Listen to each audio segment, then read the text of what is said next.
The design for the Oklahoma City Police Department memorial has really more to do with the context of where it's located, which is obviously in front of your police station.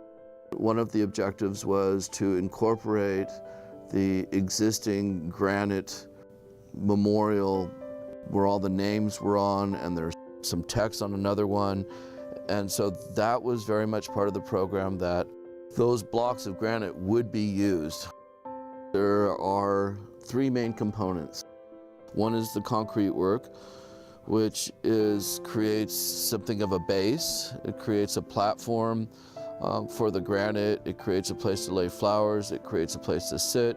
It creates a place to bolt down the aluminum arches that we have in there. I believe there are 6. Those are water jet cut words. So for a policeman's memorial,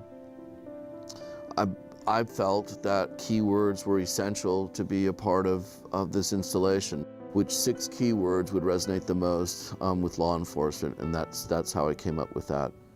We have fused glass embeds in the paving, and it's made of, they're maybe in total maybe 1 inch thick, and these were made in our studio.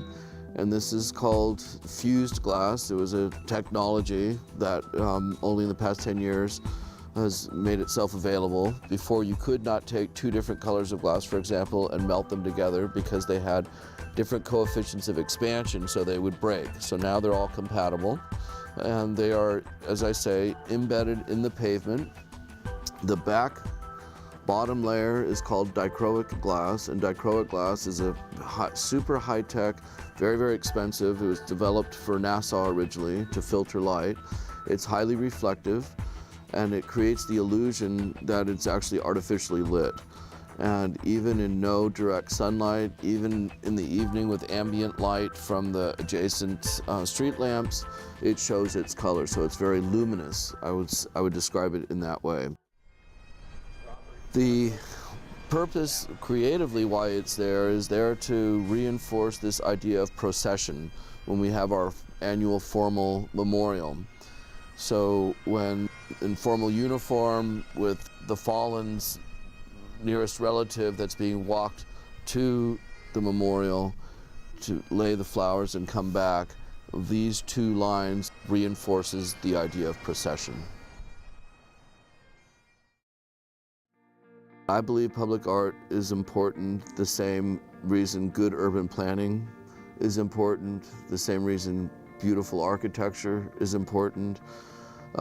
Infrastructure is important, a car that looks nice is important, and the most important part to me about the importance of public art is that I believe it is very much part of a legacy that as a community, as a society, as a culture, that you leave for future generations.